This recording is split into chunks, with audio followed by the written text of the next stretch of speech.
I'm a black dude. I've been black my whole life. Yeah. And even though I'm whatever I am, Mm-hmm. like it's black. That's me.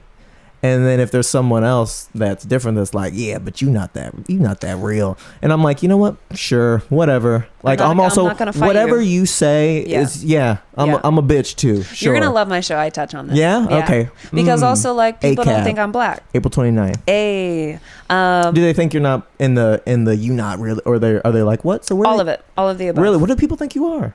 Whatever the fuck they want to think I am. What do they want to say you are? The guy, the bodega by the Union Hall, I always go in there and like get a granola bar or something. And he was like, oh, my Arabian princess. And I was just like, I'm not. Funny. And he was just like, yes, you are. Yes, you are. And I'm like, I'm saying I'm not. Like people will, they want me to rebuttal and I don't rebuttal anymore. They're like, you're not actually black. And I'm like, yes, I am. And they're like, no, but what are you mixed with? Nothing. But no, but like you're obviously like you're too pretty to just be black. I'm like, damn. Okay, now I'm offended and I'm walking away. That's so wild. I'm not black. I'm not. At least black they call enough. You pretty, man. I don't get I don't get shit.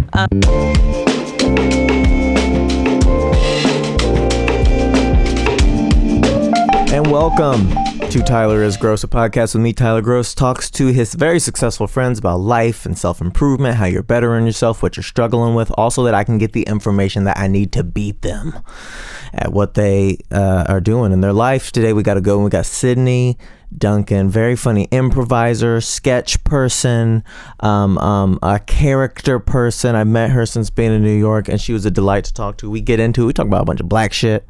Talk about some light-skinned black shit, get into our light-skinned feelings, and it felt good to commiserate about that. She's from Texas too, so we had a lot there.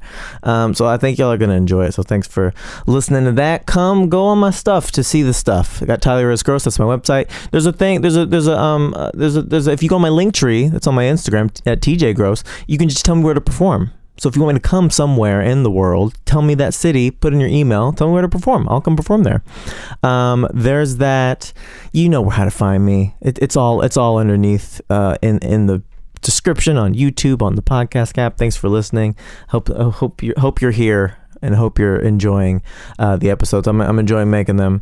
They've been good. They've been real good. And I've been all right. So check it out. Enjoy Sydney Duncan at Sydney Duncan on them, Duncan, Duncan, at Sydney Duncan on Instagram and TikTok, and you're gonna love it because she was a great guest. So enjoy the app.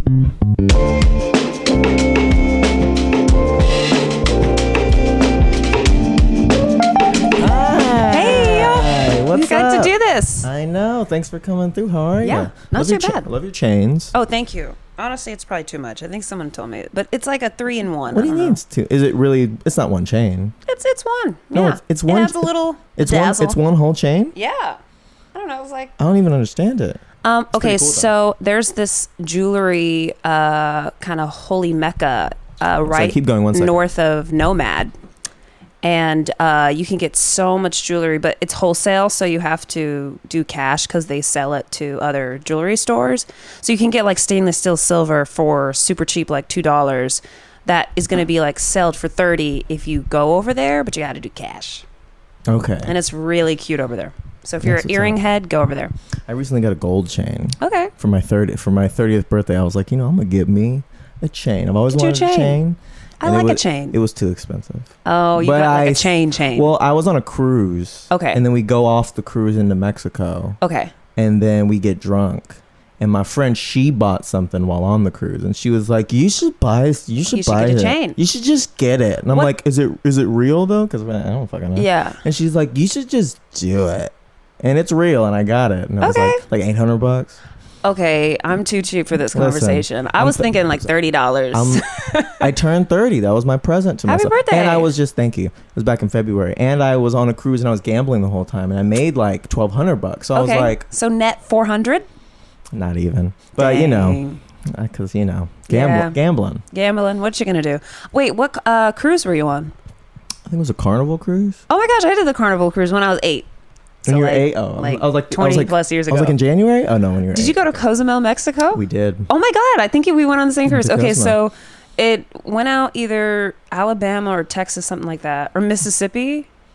was like the port, and then you went to Cozumel, Cayman Islands, and Jamaica. Well, we only did Cozumel. Oh, okay. It was a short one, so we popped in there. Nice. And it was one of those things like I've traveled a decent amount, and then that's the only thing I've done. And then I went on the cruise, and then I did that, and I was like, you know, guys, we could have just went to Cozumel. We didn't really need to the boat do this whole like mall hotel on it's huge on the water. We didn't need to do that. Was there a pizza bar? There was a pizza. Yeah, there was a pizza bar. That's all I remember. And you know what? It wasn't bad. It wasn't bad. It wasn't bad pizza.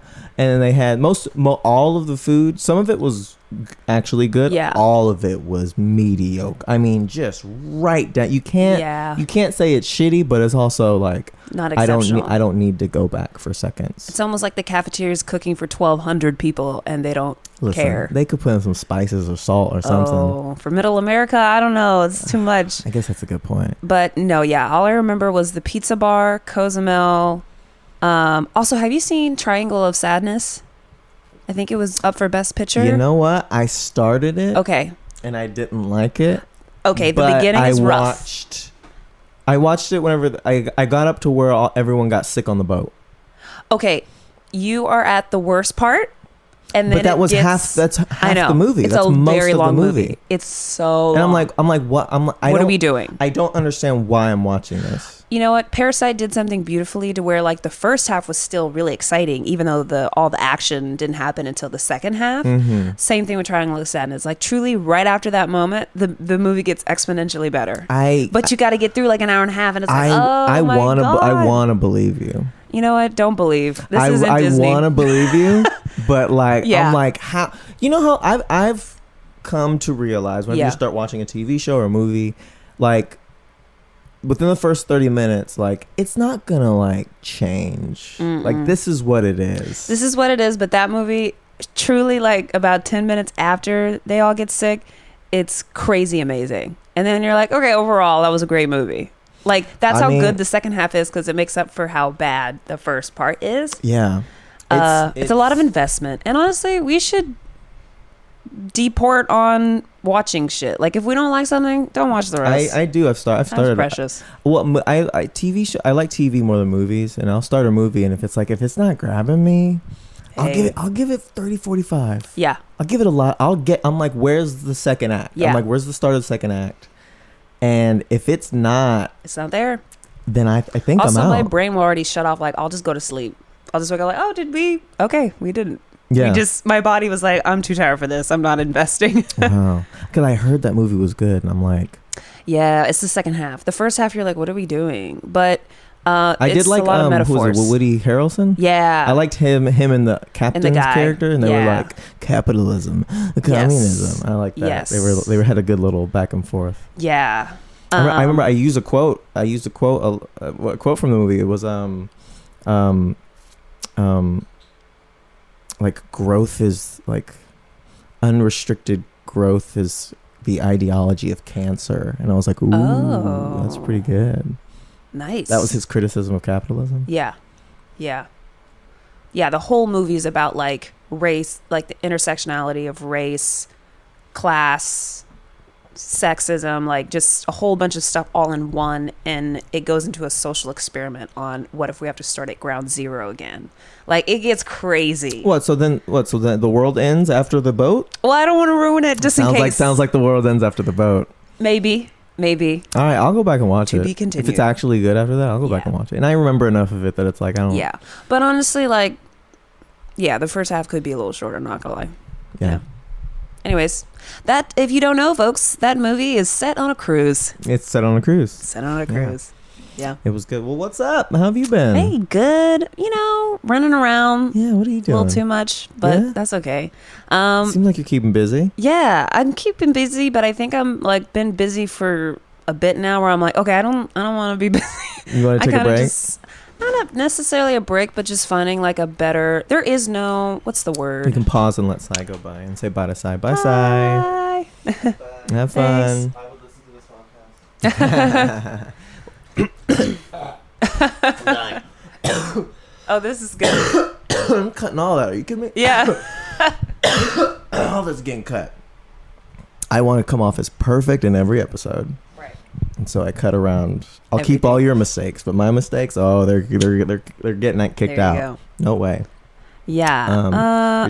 Busy. You need a break. I like what I'm doing. It's just more so that it's hard with a full-time job. So I'm doing everything I want to do, but it's hard to balance it. But there is no balance. I think balance is an illusion. I just think you try your best to do the best you can. Balance is the ideology of cancer. There you go. That's what they say. Like, I think there's no balance. I think sometimes like work is more prevalent. Sometimes like, like relationships and other things are more prevalent. And I think right now it's just like not balanced, but I want to get back to like a little give and take. Yeah. So what are you doing? True. It's like, that was so fucking vague, Sid. I'm performing a lot on stand-up shows, like with character sets, doing character shows, improv shows. I'm working on my one-woman show, which I absolutely love. I just got a new director. It sounds like you've done it. I was going through your gram, kind of just getting a vibe. And it sounds like what's my vibe? Oh, just cringe. Cool. Just okay, really? Cool. Yeah. Black. Lady. I'm sure other things. Cool black lady. Sketch show. Yeah. Yeah, pretty much. Cool. I'm glad that's the vibe it's giving off. But yeah, so I'm working. I don't mind being booked on shows because I get to work out little chunks of my show on said shows. So then it gives me more practice. So by the time I get to the one-woman show, everything is well rehearsed and ready to go. So everything I'm doing has a purpose, and I'm not just doing it to like, I don't want to be a chicken with its head cut off. Like, I'm truly trying to like get better at my craft. So yeah, just a lot of shows, a lot of rehearsals. I teach here and there, and then I just love improv and character stuff. Like, I like comedy. Yeah, I would love to do more improv. Yeah. It seems like have you been to Austin? No. Okay, so the Austin stand-up, I mean, or not like Austin in the past like 15 years.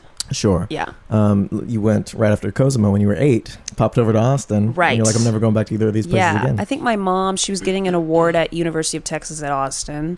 She went there for architecture school, and I think we were like visiting campus for something. Okay. But that's last time. Yeah, but a long time ago. Yeah. But the Austin, I mean, obviously it's a smaller town. Yeah. And tighter like a community. Yeah. Like a real tight, everyone kind of knows everybody, you know? And, shoot, what was my point? What were you saying before that? I don't remember. I was talking about the one-woman show. Community, balance. I forgot where we were. You're going to do more stuff.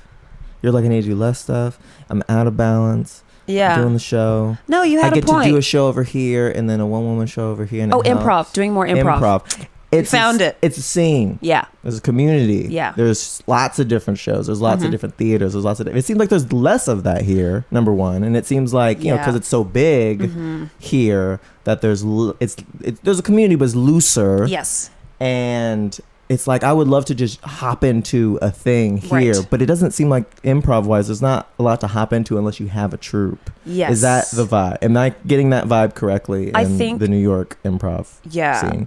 The New York improv scene right now, especially post-pandemic, is something we've never seen before. In the aspect that like there's not this holy mecca called UCB where like everyone goes to see shows and takes classes and all that, and kind of like from that spider web shoots out other theaters and like other smaller communities where you can form indie teams and then create community that way. The improv community is alive and well, but there's definitely troops and tribes and stuff like that, which is frustrating. But I'm the type of nomad type of person where I see all of this and I'm just trying to get as much reps in as possible. Right. So I go to a lot of jams. Well, right now I can't, but last year especially, BCC has jams. The Pit has jams, the Tank has jams, the Magnet now has jams. So it's like you could hit one every single night, but you're getting in touch with like that tribe over in Williamsburg and that one in Bushwick and that one here and that one in Manhattan. It's hard to keep track of all of that. And then also it feels like you have to like really invest in one of those troops to then start to get put on those shows and interact with that community. But you're close to BCC. BCC is awesome. I've never even heard of BCC. Brooklyn Comedy Collective.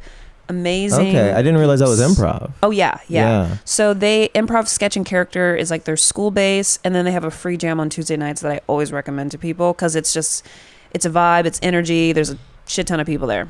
Okay, hell yeah. I'll do that. Yeah, I'm bored as hell. Yeah, go. It's actually really fun. William Banks hosts it. My friend Chloe Trost used to, but I think it's him and Tej now. And it's super fun. And I met so many people going to that one. Yeah, that one, and then the Pit Friday Electric Jam at 9, I think. Those two, like, there's like 60 people there. No, people I did that one. I did not. Oh, I didn't like it. Was like, I'm there for an hour. Yes, I'm on stage for 5 minutes, if that. Jams aren't the best, for sure. No, jams are terrible. Jams are open mics for improv, yes. And improv already has a real low bar of entry and like high bar of is it good? So you're with a lot of. It's a lot in between. There's a lot of people having fun. There's a lot of people having a really good time. You know what? I turned to my friend once as a dancer who he was only in town for one day, and he was like, Sid, I just want to do exactly what you were planning on doing, and I'll just go with you. And I was like, please, we do not need to go to this improv jam. He's like, no, you already paid a ticket. It's fine. And I was like, okay, I just want you to know, like, be prepared. It's not me performing. So I remember he just turned, and he's so hilarious, but he just turned to me, he was like, they had fun. And I was just like, yeah. He doesn't know anything about improv, but he knows like good performance at least. And it was just funny. He's like, okay, they had fun. And that was the purpose of that. Yeah. So, But even when I did go to the jam, and even your jam, like it was mostly. Oh, yeah, that rainy day. Yeah. It was only 5 people. I had a great time there. Yeah. Because I was with one other person, and they were very green. Yeah. But I got a lot of stage time, so I got to play around them. Yeah. I just had a blast. Right. I was like, I don't need you here. I can just play around. I'll just bounce stuff off of you. I'll do what I can. Right. And I think that's better. So you went to the BIPOC Jam that's at the Pit that I host every month. It's every third Thursday of the month. It's like $5. And usually we have around like 15, 20 people, which I feel like is such a good number to jam with. Because then what we do is that if there's enough people, we'll just go straight into the jam and then just rotate out groups. Or if there's only 10 people, we'll do 2 prov and then do a big set at the end. Like whoever comes, I just want them to get as much time and as much like fun out of it. So I actually would rather do it like that, like around 20 people and get lots of time in than like 60 people and you have 5 minutes with 10 people. It's hard. Yeah. I think that the Friday jam is now like an hour and 20 and the groups are 8 people and it's like 6 minutes. It's like, ugh. I'm also not like, I feel like the style that I came up with, like most improv is like quick and you edit, which is like, you know, when someone not on stage is like, obviously, whenever someone's not on stage, they're like, okay, this scene's done, I'm gonna push all off and I'm gonna start a new scene. So it's quick and it's like that. And I came up doing like narrative stuff where it's like we're doing scenes with characters not grounded as an unfunny, but just like we're trying to build a long relationship form. We're doing long form. We would do like hour and a half long plays as a group, and like that's what I did, and that's what I'm good at. And so when it's like, okay, edit and go out there, like be funny fast. I did that in Amsterdam because I was in Amsterdam for a year, and I did that in Amsterdam. And even after doing it for a year, 5 days a week, I was like, I'm not good at this. Yeah, I'm not good at jumping out there. Yeah, because I'm just like, I don't know. I want to ease. And find and then explore that. Yes. I don't want to ease and then cut off because I have an idea. Yeah. I want to like build and. Ooh, yeah. So, what also is happening in New York improv scene is that because there's no house teams or like hierarchy right now, it's like the people who are producing shows are the whippersnappers you're seeing at these jams. What's so great about the jams, the one compliment I will give is that I think it's less about like doing the best improv set, but meeting the people who are also in the jam to then like get on a team together and start to perform together. And what's so great about not having these house teams is that these teams can like, hey, we are an improv team, we would love to put on a show, and then you can just put on a show. You can put on our show. So I think that that's a beautiful thing that's happening right now where you couldn't do that before. You had to wait. You had to wait 5 years, do this, get on Spanx, get your show approved, get a director, and then maybe in 2 more years you can like have a run of a show or something like that. Yeah.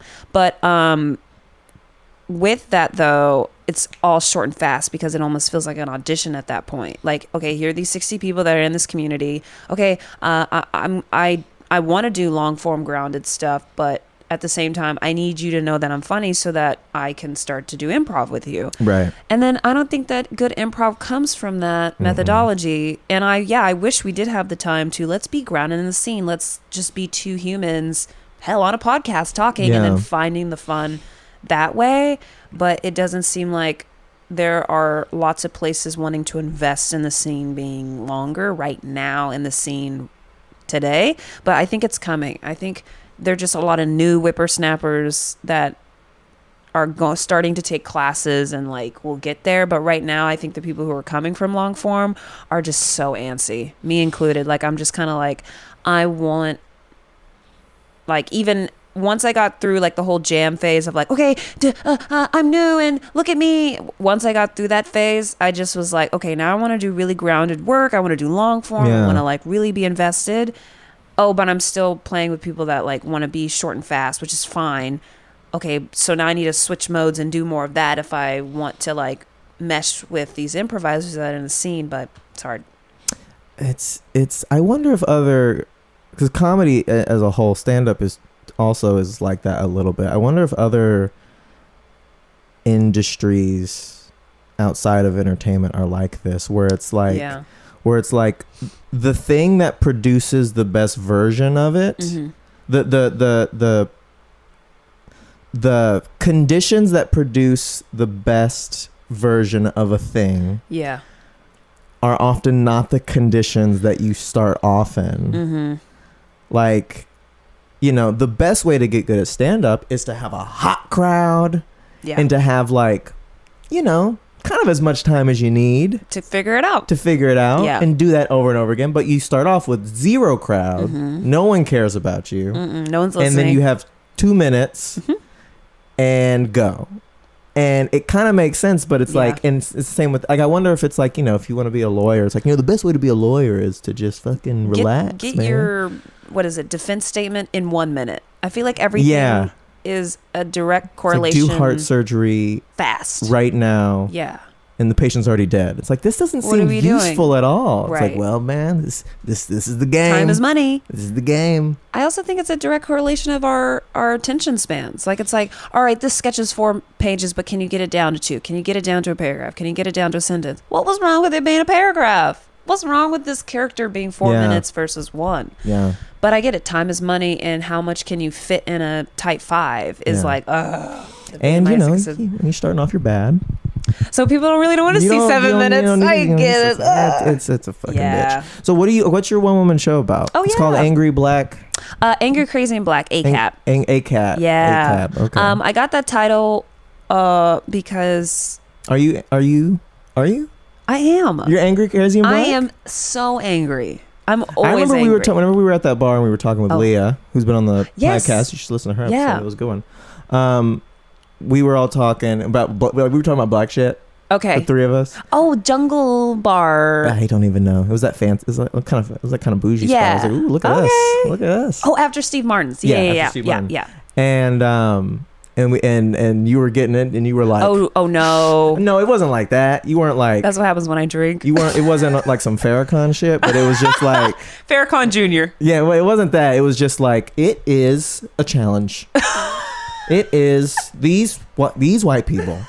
Because you were. It was me and Leah. You were fine. Yeah, you could but get it out. Sometimes it's like, okay, girl, drink your drink. It's gonna be okay. Drunk white guy was like, "Hey, ladies," and y'all were like, "Come on, man." And then I was like, "What about me, sir?" You didn't say hi to me. I think we even like put our drinks like, man, read the room, my guy. Yeah. So ACAP, Angry, Crazy, and Black is about black women's relationship with anger, and how do we conceal it, display it? How do we really feel, and how do we portray that anger to society? And then what happens if we invite anxiety inside of our brains and really show them how we really feel? So the audience is basically placed inside my brain, and we go through all the different types of angers that I display as defensive mechanisms or survival tactics, and then we kind of chip away at my brain to find out more surface level angers to the more like deep rooted angers, in a fun way. Like, I know I'm not interrogating the audience. I know, I don't interrogate the audience. Stressful. Oh my God. It's definitely a delicate balance of like, I'm showing you how I really feel, but also I'll take care of you, and like it'll be fun. It's a fun journey. I don't know when this episode's coming out, but I believe your next performance is April 29th. April 29th, 10 and p.m. I'm going to Austin tomorrow. I'm going to come back, and I want to see it. Yes, I'm so excited. I would love a comp. Yes, I will. I was literally about to ask.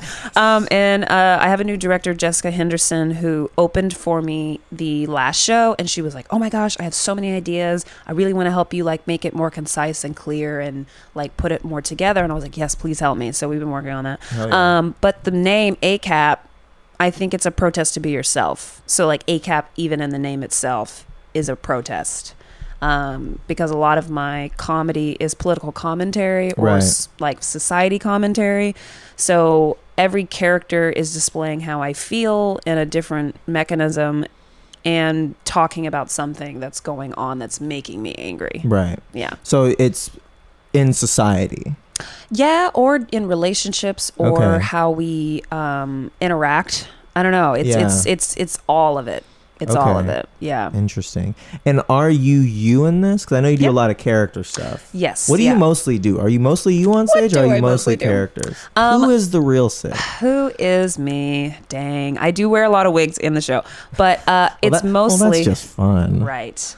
It's interweaved with a lot of characters that are not me.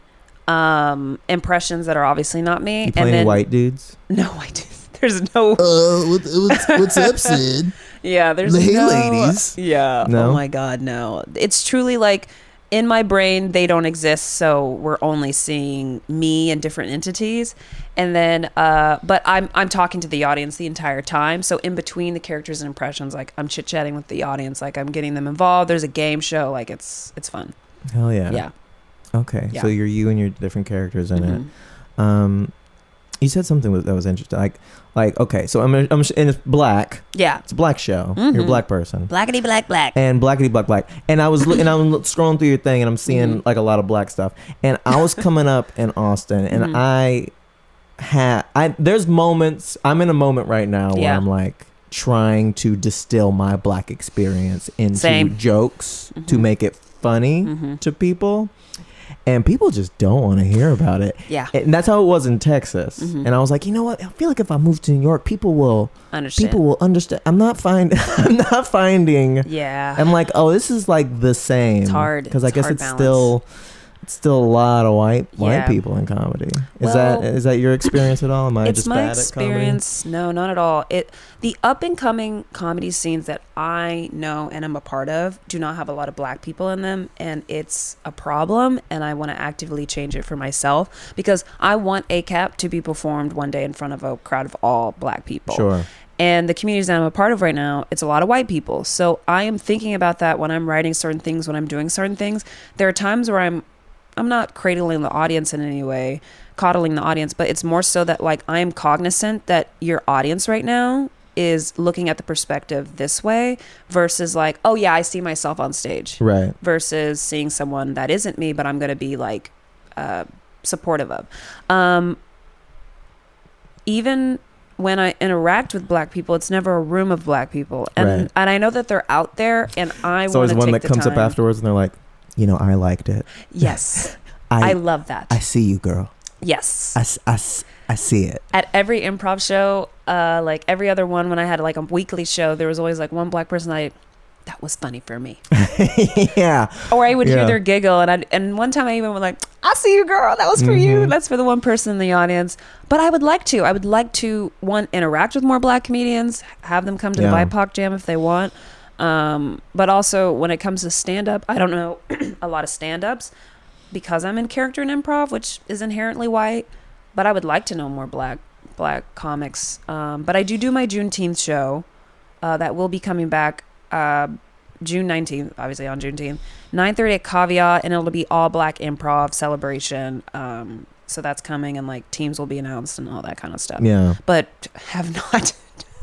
I gotta get through ACAP, and then I'll worry about the show's called Reparations, and I did it last year at Asylum, and it was like an all black celebration and then a free black improv jam, so we'll do it again this year. Okay. Yeah. Hell yeah. I'm curious if you go through this too.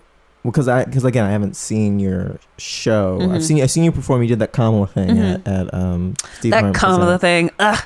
Yeah. I mean, I didn't mean it like that. No. That was the Kamala thing. Yeah, right? yeah. I've been working on her and tweaking her a lot, so people will see her and then they'll be like, "Are you doing Kamala?" And I'm like, "No, I'm not. I do other things. Trust." Yeah, you did that a Kamala impression, being her. And like okay, so one of the things, like, I'm light-skinned black dude from Texas. You from Texas. And a lot of, I want to talk to you about this. Yes. I've been wanting to talk to somebody black about this. Yes. And I don't know anybody here. Yeah. Or you also just moved here. I did just move here. But, and also I'm like, okay, let me start doing some comedy stuff. Oh, lots of more white people. Okay, great. Cool. Yeah. Which is great. Thank you for. We love you, white people. We love you. We have to. And, hi, white people. And, it's like, I light-skinned black dude in Texas. A lot of this energy, suburbs too. Yeah, I'm suburban black. Right, and a lot of this energy of like, I bet you ain't really like black.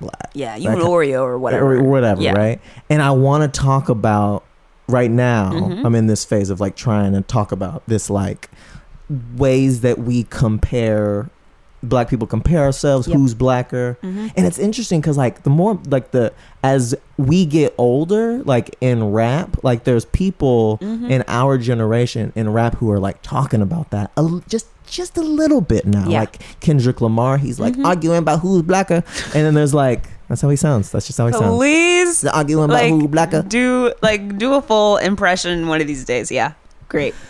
Or like Tyler the Creator, he has a couple of songs. I was listening to him on my way here. Yeah, the new tracks. I really like the new tracks. Yeah, and there's that one song, where he's just, or it's on that album. He's like, I'm a nigga like you, and you was a nigga like me, so be a nigga like us. Like, he's just like, we all just in this. Why are you telling me I can't do something just because of this and that? And they just touch on it, and then they're like, my cars and my clothes. I'm like, all right, right. But it's like, there's this kind of black perspective seems to be coming out in our generation, this exact age, because like I'm almost your age. And how old are you? I'm 29. Oh, okay. And cool. like, I think as you grow older, you're also coming more yourself and more unapologetically yourself. And I also feel that a lot of suburban blacks that like grew up in white suburbs and all this type of stuff have a renaissance phase of like, okay, I am this, I am also this, and I am all these things, and black people aren't a monolith, and where do I fit into that, and how can I define my blackness? I bet even people from other socioeconomic backgrounds are also going through this. Like, all right, we all black, you black, whatever. Where do I fit in that, and how do I want to display that, and how do I do that on top of becoming more myself? And I don't know, I feel like your late 20s in this whole phase is like, all right, you don't have the energy anymore to portray yourself a certain way. So like you just become more unapologetically yourself because you're just like, this is all the energy I have is to be me. And what does that look like? Yeah. And for me, it's like, and I got a lot to say. And for me, a little going off of that, a little bit of it is like, I'm a black dude. I've been black my whole life. Yeah. And even though I'm whatever I am, like it's black. That's me. And then if there's someone else that's different, that's like, yeah, but you're not that real. And I'm like, you know what? Sure, whatever. Like, I'm also whatever you say is I'm a bitch too. Sure. You're gonna love my show. I touch on this. Yeah. Okay. Because also like people don't think I'm black. April 29th. Do they think you're not in the you not really, or are they like what? So all of it, all of the above. Really? What do people think you are? Whatever the fuck they want to think I am. What do they want to say you are? The guy, the bodega by the Union Hall, I always go in there and like get a granola bar or something. And he was like, oh, my Arabian princess. And I was just like, I'm not. Funny. And he was just like, yes, you are. Yes, you are. And I'm like, I'm saying I'm not. Like people will, they want me to rebuttal and I don't rebuttal anymore. They're like, you're not actually black. And I'm like, yes, I am. And they're like, no, but what are you mixed with? Nothing. But no, but like you're obviously like you're too pretty to just be black. I'm like, damn. Okay, now I'm offended and I'm walking away. That's so wild. I'm not black. I'm not. At least black they call enough. You pretty, man. I don't get I don't get shit. Or like they're like, you're too goofy looking to just be black. Yo, like, that you know who tells fair. me that? That's black fair. men. They're always like, you too goofy. You goofy. But they mean your personality. I guess. They're like, your face is too weird, Tyler. Yeah. And I'm like, yes, there's features that are different. Your face is weird. No, I like my face. Yeah, but they're like, basically, I'm telling you how I exist, and they're basically, the rebuttal is, no, you're not. And it's just like, I don't have the energy to fight that anymore. I am black. My parents are black. This is how I came out. Also, people in New York are experiencing different black cultures that are in New York, but when you go down south, there's way more complexions. There's way more history and a different history than immigrants coming into New York than what was going on in the South. So I'm trying to write a joke about that right now, and I think it's hilarious. And the crowd's like, okay, I think it's too much. Yeah, there's too much I'm like, I'm trying to, because that's hard. It's fucking. Yeah. It seems impossible. Like, especially. I mean, again, I'm fun. I've been doing this a while. I'm funny, so I can figure it out. Right. But I'm like 3 minutes at a time at some show with 3 minutes is so hard. I'm trying tough. to get something down to a type 5 right now. I'm like, but I have this joke. It's tough. Yeah, no, there is a different history between the North and the South, and there is a different and there seems to be like this Southern. I feel like, because one of the premises that I tried that's like, I need to ditch that. At least the premise, the jokes are okay, is like, there's a difference between like blacks up here and blacks in the South. There's some sort of cultural thing that I feel, but I don't. I've been here for I've been here for 6 months. I don't have the data. Our parents were called the N-word differently in the 60s. Yeah. Like, our parents had two very different cultural experiences. See, I would be up there being a goofy ass Miss Frizzle up there. Yeah. And people would be like, girl, get off the stage. It's not even funny. So I commend you. And that's what they say to me. And that's what they say. Yeah. Not really. It goes okay, and it's like, yeah. And I can't tell if it's like, I mean, I think obvious, like in the realm of potential, there is a way to get this stuff across in a way that's very funny. Right. But also, and I'm working on that. I feel like that's my whole creative purpose. Is like 30-year-old you. Yeah, this is my my goal is to just keep doing this until it gets good enough that it's this thing. Mm-hmm. It's number one is like, white people I don't think they particularly care.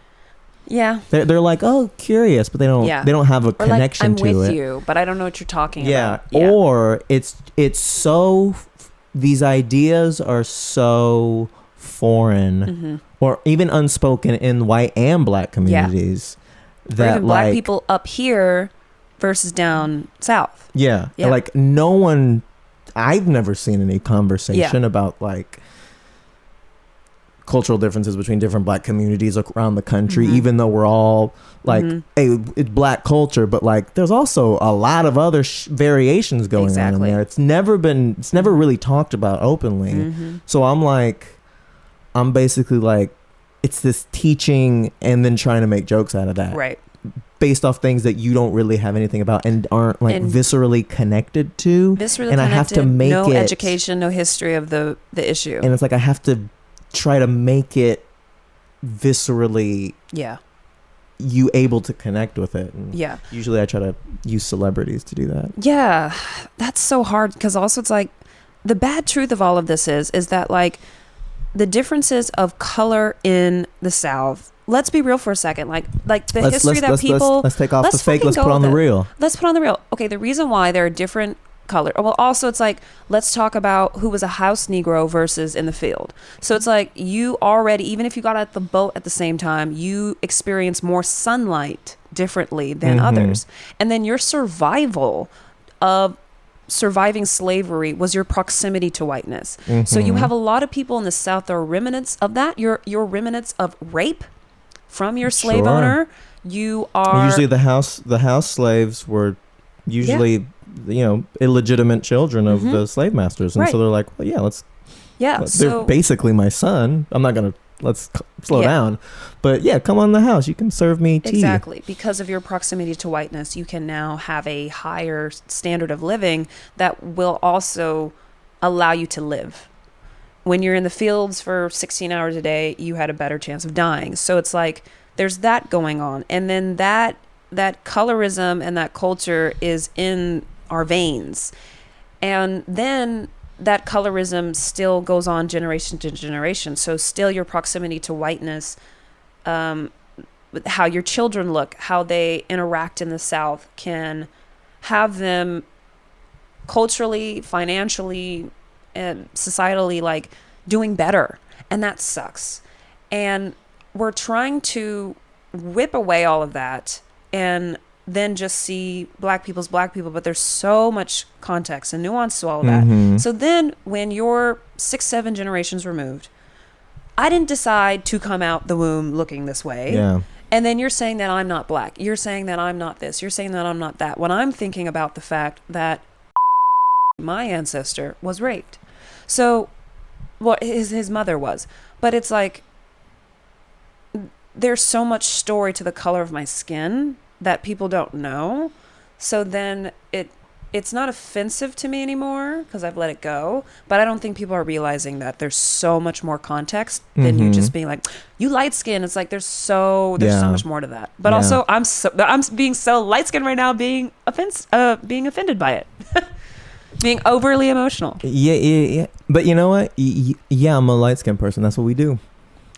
What you want me to do? We are overly emotional. Like, we gonna be Drake. It's like, you know what I mean? There's like, oh, Drake's a pussy because he's emotional. It's like, yeah, that's who we are. That's who we are. Yeah. If you want to do the stereotype. Yeah, no, that's what I will get emotional. What do you expect? What do you expect me to be? I'm a light skinned bitch. Okay. Yeah. I'm gonna keep talking my shit. But like, that's whatever you have to say. I mean, that's interesting about your family. My family, like, I mean, you know, again, 2 black parents, but very different stories. Very different. Jared Groce, white man from England, came to Texas. Yeah. Was a founder of Texas. He was like a businessman. He like that's so cool. Had all these people. Yeah. He came, and he was in my Texas history book. His name was in there, and it said Jared Groce came to Texas with his wife and 3 kids, and I was like, that's me. Yeah. And then it said, and his 90 slaves, and I'm like, that's me too. That's me too. It's all me. And then it was like Jared Groce had a kid. That grandkid fell in love with a black girl. I think it was love, and I'm pretty sure it was love. There's a joke. I think that's the premise. You think? Yeah. And I think it was... So like my ancestors... I think it was love. I think it was love. Yeah. I don't think this was I think the whole story is a sad story. Yeah. But I think this little portion... is an okay love. portion. I think it was real love. Yeah. So they got married. Okay. And then he died. Oh. And then so she got the land. Okay. And then the family tried to fight her and they were like, yo, that's his wife. So we still have that land. Fun. And land is like the source of wealth generation in this country. So my somebody, great somebody, got this piece of land by marrying this white man. We still own that land as a family today. All these generations come down, and then suddenly, like, my dad's like one of the first people in the family to go to college. Wow. And then you have me, this kid who's like, oh, thanks for doing all that hard work. I'm gonna do a podcast and do comedy and not really have a career, but I'm out here hanging out, daddy, look at me, like I'm doing that. And then on my mom's side, her dad is like Louisiana Creole, so he spoke same as you, spoke French. French was his first language on a farm in Louisiana. His ancestors were, but yeah. No, my grandpa was. That's so cool. And he was like, he would talk about like, we got like a fucking GameCube game for Christmas. He's like, I remember I used to get an apple. We loved those apples. It was like, what city in Louisiana? I'm not sure. Okay, I have family in Lake Charles, Bass Strip, Monroe, New Orleans, all over there, kind of all over. But yeah, my dad's from Louisiana, and his mom's side was Machu instead of Matthew.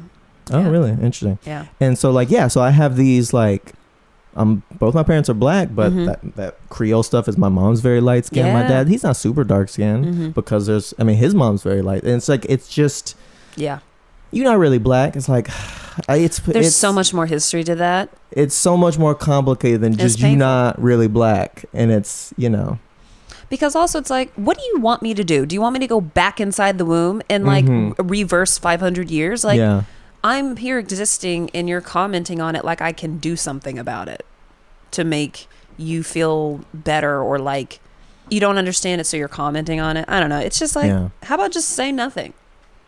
And it's like, our ancestors, we're the physical products of our ancestors being like abused and forced to be pregnant. And it's like, what's blacker than that? You know what I mean? Like, what's... There's the joke. Yeah. But it's so dark. They're not going to laugh. Dark. They're not going to laugh. I've tried a lot of ways to get this whole like. Well, I would be the one person like, yeah. Because it's directly speaking to you, and everyone else is just like, oh my God. And I'm like, no, I mean, y'all are right. But like, y'all should have known. Y'all should have known like what happens when you mix this color with this color. Like, yeah. What are we doing? But yeah, so we actually have family or land in Kentucky. The plantation in Kentucky. Oh, okay. Y'all own it? Yes, yeah. I think after the whole shebang, aka slavery, I think they gave some of the land to. You know, I've never heard it. I've never heard it been. You goofy, yeah. I'm gonna say in a goofy way. Remember when Abraham Lincoln ended that whole shebang? Yeah. When he was like, "We done with this." Let's like not do this anymore. He was like, he ended the party. Yeah, skirt. Yeah. Yeah. So there was that, and then. But you said after slavery. Yeah, so they still have that land. Okay. To this day, I think, yeah. And then my dad's side has land somewhere, same process.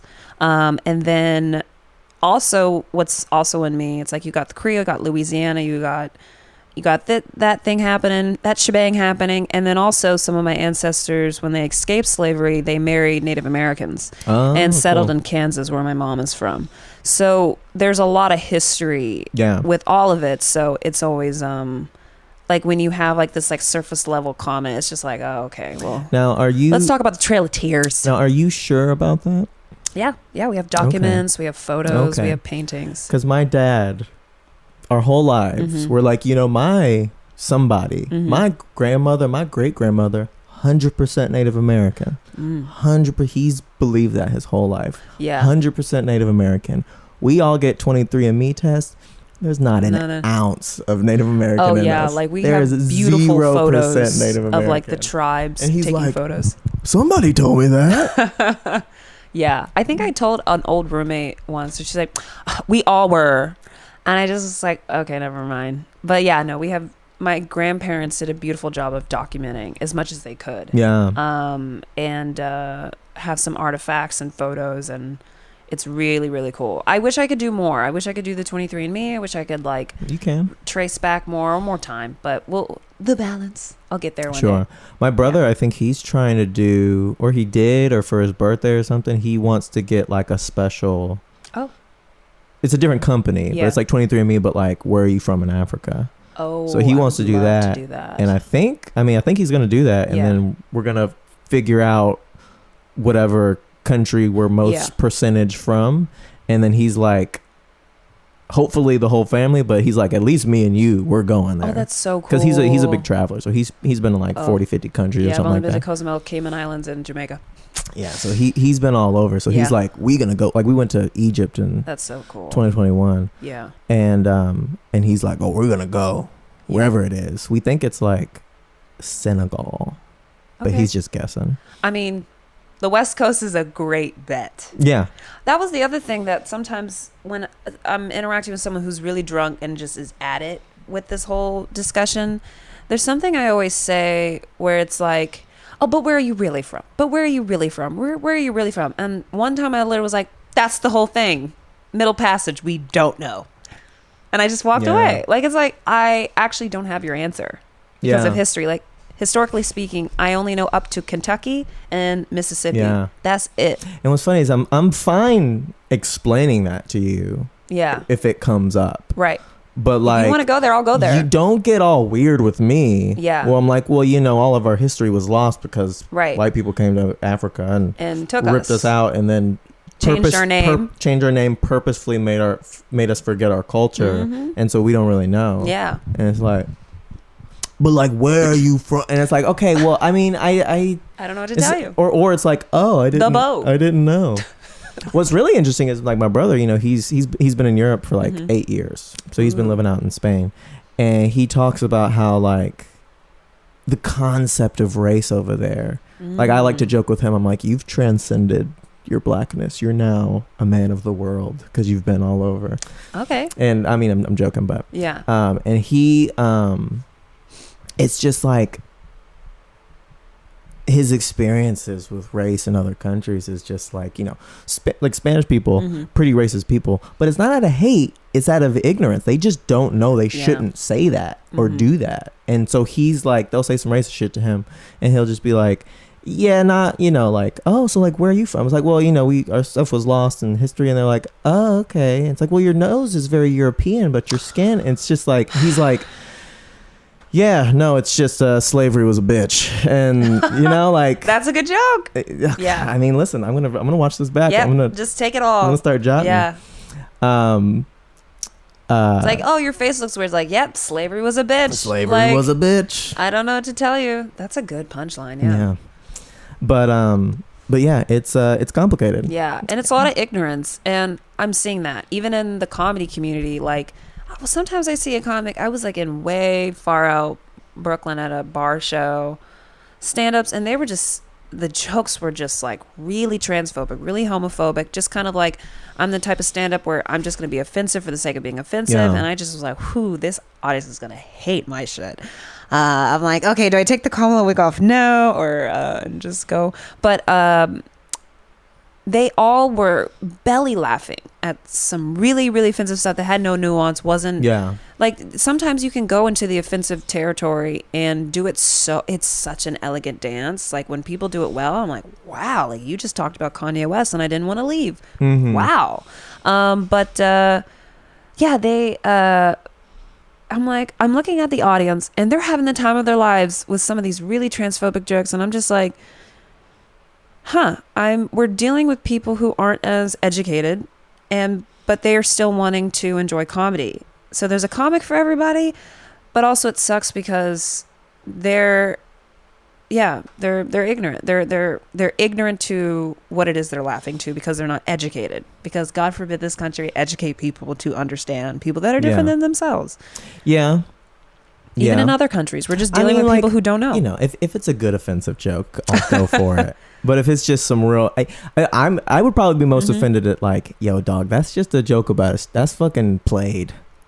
Yeah. Like you're not even trying to make anything interesting or clever. You're just going off of old racist. I don't even think tropes. it's necessarily a joke. You're just saying offensive things. Yeah. Like, I'm like, where's the punchline? Like, where's your take? Yeah. Yeah. Yeah.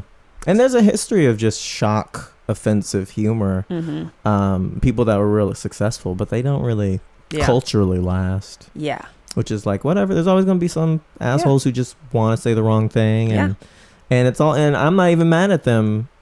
I'm mad at them comedically. I'm not really mad. Like, whatever, say some racist shit. That's fine. Yeah. Like, do you, I'm going to do me. And when I tell you I bombed, and I knew it. You bombed? You bombed? Yeah. I was going to try some new stuff. And, it was just a bad show for me. But I learn so much, like, when you're there and you're already doing, sometimes when I do characters at stand-up shows, I've had to really learn how can you craft these characters for a stand-up audience. Yeah. So when you don't do that well, because I was working on new stuff in front of these guys, they just were like, what are you doing? Why aren't you giving it in the format that I just listened to offensive jokes for an hour and now you come up? It's just not going to happen. But I learned through that as well, because I'm like, okay, how I lead into, like, when I'm doing a character set at a stand-up show, I chit chat with the audience. I like have like things that I say to lead into characters, like make jokes about it before and after, just make it palatable. That's all. It's like, be entertaining. But with new stuff and that audience plus the atmosphere, is just like, oh, here we go. I got one giggle and I was like, hey, I wanted to celebrate the one giggle and make a goofy joke about myself. And even after she giggled and I did that, she was like, she rolled her eyes. I was like, dang, I'm gonna go. Okay. I've been sitting Duncan. No claps. No claps? Yeah. Okay, well now they're just being rude. It was a long night. Yeah. Still, everyone knows you're supposed to clap. Yeah. It's okay. I've been at shows I don't give a fuck about and I'm like, there you go. Yeah. And rude. Also I'm a mama bear when I'm in the audience. So even if you're bombing or whatever, I don't even really believe in bombing. You're just working out stuff and it's not vibing. I bombed at a show last night. There's such thing as bombing. I'm too of a mama bear to be like, it was fun. You had fun. But I'm always a supportive audience member. Like, I'm always like, woo, yeah. If a joke's like, if I really like it, I'll make sure you hear me if the room's silent. Like, in the back, I want you to know, like, I'm here for you. Yeah. Yeah. That's very sweet. Yeah. So the podcast, as we know, self-improvement, what are you working on? How are you trying to better yourself? We've been talking a lot about comedy, which is fascinating. I love talking to you about this. What's going on personal life? Yeah. Or just outside of comedy? There's you're a full person, Sid. Am I? There's so much going on in your life outside of comedy.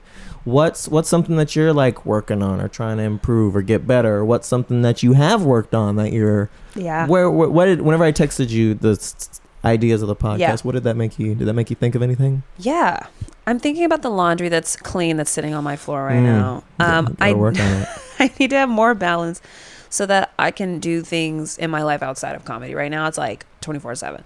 Balance is really interesting. I like balance. But self-improvement wise, what I'm working on is being a recovering people pleaser.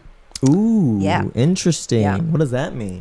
So a TikTok a couple weeks ago really rocked my world because she read me to filth. It's like when you open up your For You page and it's just like, boom, stab. Right. Wow. And she was saying that people pleasers are fake. You guys are lying and putting up a facade. And you're putting up a facade of what you think people want to see from you, and you're enabling them from seeing the truth of how you really feel. And that is fake and a lie. Yeah. And I think that the girl was like, you should be more real. And I only want to have real people that are my friends. Because if we have confrontation, if you don't like something, I would rather you tell me than you be fake. And I just was like, oh my gosh. Like, I thought people pleasing was more so it's like growing up suburban black. Like, there are you have to compartmentalize yourself to get through these situations, to get through being in an all-white school, all-white ballet company, all white, STEM department in college. Like, there are all these environments where like you almost have to fit the status quo or it's not going to mesh well. You're trying to make friends, you're trying to survive. So I think doing that so much has split up and compartmentalized myself so much that I'm not being as real with people as I think I could be. So with the aspect of being a recovering people pleaser is knowing when to say yes, no, maybe so, but being more real with people, being more real with myself, and not jeopardizing that because I feel that I need to be a certain version of myself to make you like me or to get what I'm trying to get out of you. So I've been trying to work on that.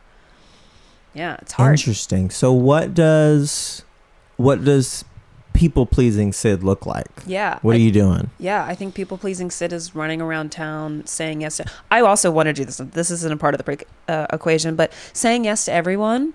And when I'm at shows, when I'm at doing things, even when I'm at work, I'm constantly saying yes to the point to where I'm terrified of confrontation. Confrontation when like there's a problem and you have treated me bad and I need to say something, I will not say anything because I do not want to dilute the vibes of wherever I'm at. So I want to learn how to be confrontational. And I've been listening to this podcast where she was saying everything that your body and your mind doesn't recognize is uncomfortable and it feels debilitating because you haven't practiced it. You practice what you're good at. So the more that you practice being confrontational and telling people how you feel, the easier it'll be. But right now it's debilitating. If I don't have I'm a generally nice person, but if there's a issue, I will not tell you. I will not tell you. I will go and voice memo my best friend for 5 minutes and cuss you out to her. And that's not right because all of that bad energy is in me. And I'm not being real with this person. Now I'm like, hey, yeah, everything's great. That's so fake. Yeah. And that doesn't serve me or the person or our relationship and doesn't help my mental health either. So I'm trying to learn how to, hey, so when this happened at work, I need you to know X, Y, and Z. That is my body could shake with the anxiety of even having that conversation. Yeah, no, that's so interesting because I just got out of a relationship where it was a lot of that. Yikes. It was a lot of that where I'm like, what's going on? Yeah. It's fine. I'm like, no, you can just tell it's fine. Yeah. I'm like, you're making it worse. Not like I'm actively like, yo, what the fuck is, oh no, that's fine. And yeah, so I've definitely been on the other side of that and been very frustrated. I'm not. I guess I don't think I'm I like to keep vibes and I like to make sure everyone's chilling, having fun and whatnot. But I think that's being a considerate person too. And I think the difference might be I can get it out if I need to, and I can't. With the person, even if it's as a joke or even if it's like, come on, man, or just like something. I think, there's a lot of fear. There's fear that. What are you afraid of? What's going to happen with conflict? What if you're like, hey, I didn't like that? What are you afraid is going to happen? I am so afraid because of past traumas and situations that my advancement and my ability to do things within this space will be jeopardized if I speak, because I was in such authoritative positions in ballet and in physics and other parts of my background before comedy. Interesting. That it's really debilitated me, because if you did speak out, okay, then leave. Then you're no longer in the company. Then you're no longer in this program. It was like, you got to be a good little Negro in these spaces. So I'm trying to unravel that, journal, self-improve on like healing that and moving forward and knowing that you're deserving of telling people how you feel. Yeah. It's a big one for me, because before I didn't think I was deserving of, let's say in my words, jeopardizing this social makeup for people to see who I really am and it be acceptable. Because you don't think you're acceptable at the end of the day. That's why people please. Yeah. That's so interesting, because the interesting part is like you learned this growing up, because typically it's from your parent. You learn a lot of shit from your parents. And a lot of dynamics like that come from your parents. I don't know. Is that how it was to your like specifically with your parental relationship? But also it seems like these sort of institutions or hierarchical things that you got into, where it's like, well, I want to be here. I want what you said, ballet. I want to advance in ballet. But like, I gotta shut the fuck up if I want that. Exactly. And so it's like these institutions that you get into, similar to like, similar to like people who go to like Catholic church or like the bad ones. And they're like, I was all fucked up from going to Catholic school because they were fucking slapping my hands with rulers and telling me I was going to hell. And it's like, it's crazy that those kind of things also can fuck a person up. And I wonder if your parents even knew that was happening, or if they were like, good. I didn't know this was happening. Well, of course, you were a child. Yeah. And it was more so the institutions than my parents. Okay. Especially as I grow up, as we're becoming more unapologetically ourselves, I'm more myself with my parents than I am when I was growing up. Because also, I am recognizing how even when it wasn't asked of my parents for me to be a certain version, in my head, I needed to be this version for them when no one was asking me to be. Right. So it was more so the moment I stepped out the door that these things were happening than inside. But I think it was more so I just wanted to be the best version of myself, because I felt that that was the only way that I could exist in the world, is being perfect. I need to be the perfect dancer, the perfect XYZ, or anything other than that is just unacceptable. And I think it was more about like the nicks and crannies of it all came down to never developing self-worth at a young age. I think there were so many avenues and institutions I was in where I wasn't developing and being aware that I wasn't developing self-worth. So then you put your self-worth in other people's perception of you. Right. And then how you perceive is everything to you. And that how is you so are dangerous. Perceived. Yeah. So then now I'm catching all this. I'm more aware of it. And now it's just like, Sid, breathe. You, even if it's not acceptable for someone, you need to keep finding yourself and being okay with that. And if someone doesn't accept your unapologetically self, that's not on you anymore. That's on that person. And you need to keep finding yourself, because also it's like, as an artist, your art, your comedy, whatever you're trying to do will be better when it's more authentically you and more unique to your experience than you trying to cater it to someone else. It'll never feel good and organic and like juicy, because it won't be you. Yeah. Make sure to keep it a little close. Oh, sorry. You're fine. I relate to like a lot. I'm certainly not a people pleaser, but I do relate to this idea of like being young and being in this thing and feeling pressure to be a certain way. Because I was in Boy Scouts growing up, and the Boy Scouts. Same with my brother. There's a bit. Yeah, so Eagle Scout. Gold World Girl Scout. Oh shit! Look at you! Look at another scouting family, which is another black scouting family. Yes. You never see them. Yeah, my mom was a troop leader. Yeah. Yeah. My dad was. He was and it's a complicated story. I would love to tell you, but he probably wouldn't want me. He probably wouldn't want me to tell you. Yeah. But he was very involved as an adult, as a kid, and as an adult with us. And there's different parts of Boy Scouts, and like on the troop level, like that shit was fine. It was just like you go at once a week, you hang out with people that you've known for years. Sell popcorn. It's cool. It's fine. Yeah. And then there was this like more like regional level, like for the city of Houston, that was like oddly political, and like you had to like, you gotta get it, you go to this thing. I know you don't want to go, Tyler, but if you go, then you'll meet these people, and I'm like, number one, I don't give a shit. This is an afternoon school program. Yeah, and I'm like, number one, I don't give a shit about this. Yeah. But I'm feeling this pressure, like my dad being like, no, you want this. Yeah. I'm like, do I want this? Yeah. And then like I understand and feeling like going into these spaces and being like, oh, I don't like these people, and I'm a kid, and I just want to like hang out with my friends. Right. And none of these people are going to be my friends.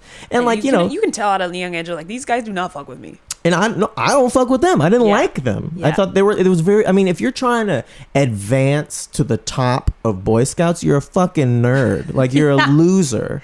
And I'm like, I don't like nerd. Like I'm an Eagle Scout too. So like I did that, but this other thing.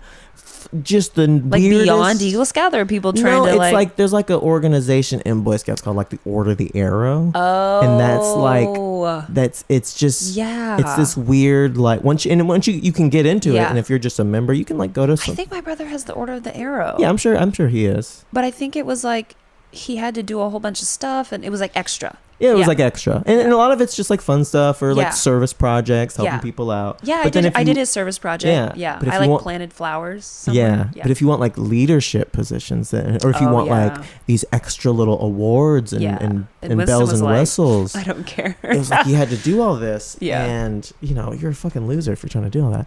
But then I felt this pressure to do these things. Yeah. And I think that was like the first time where my dad was like, you need to go do this, and I was like, I don't really want to do this doesn't feel like me. I didn't have those words at the time, but I just could feel that. And then and I would do it, and it was very anxiety inducing and stuff like that. But for some reason and I think there is a little bit of like when it comes to like authority, or when it comes to like I'll just kind of do whatever. Like I'm like I don't have a sense of authority of being like they're trying to help me out or something.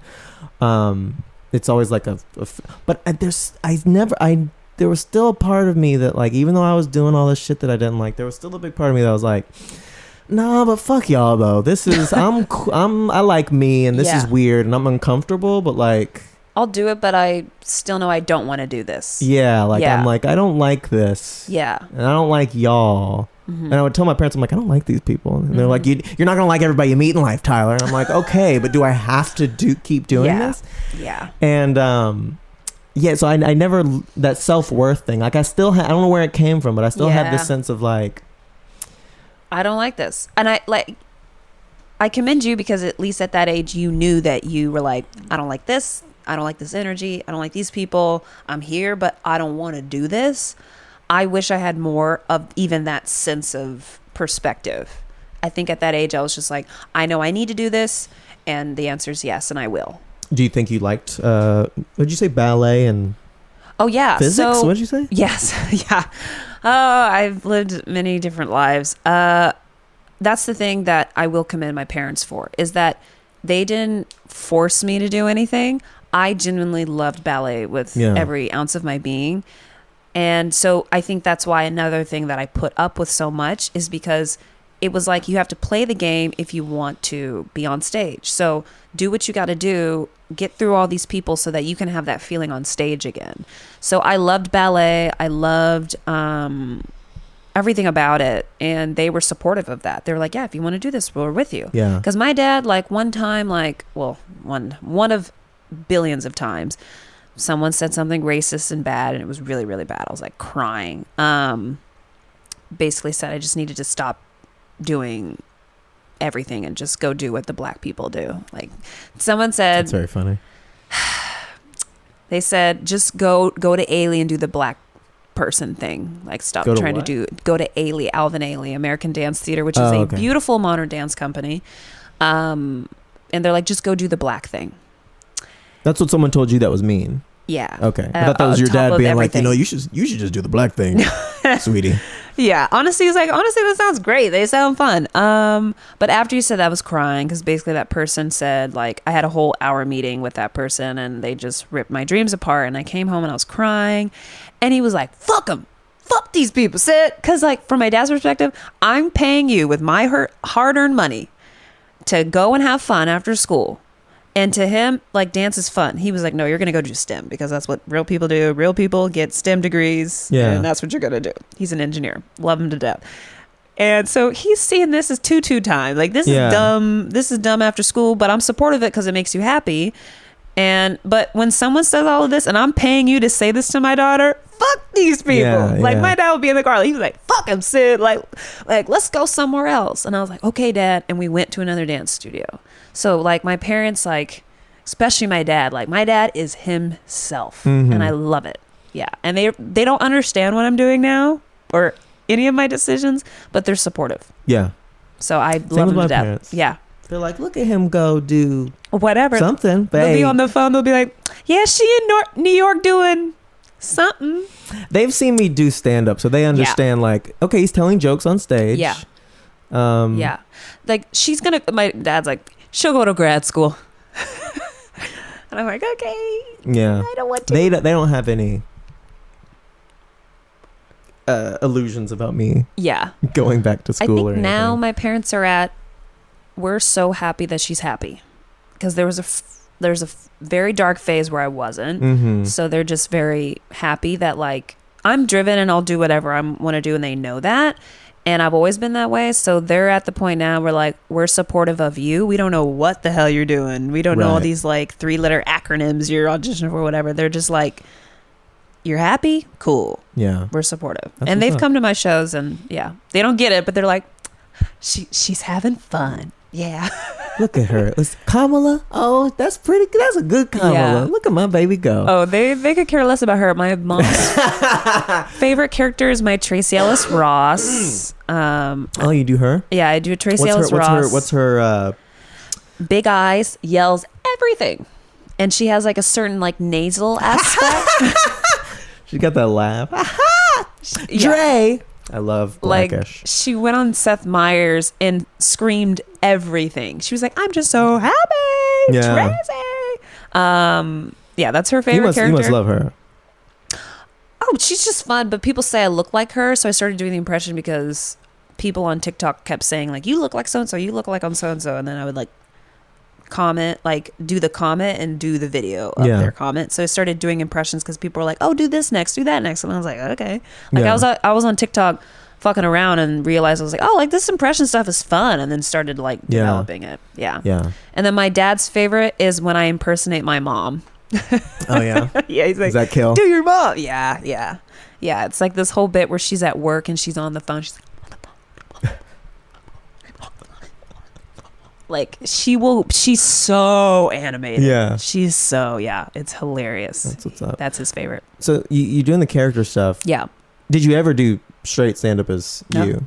You never did? Mm-mm. You started doing character stuff and you were like, oh, I can do this at stand-up shows. Yeah. Cool. And then that's basically how it went down. Yeah, comedy. You never thought about doing, I mean, I guess you're doing a one-woman show from your perspective. And there's, like, jokes in there. I started off with comedy truly just wanting to have joy in my life, and I just wanted to learn how to write sketches because I loved writing sketches on my own.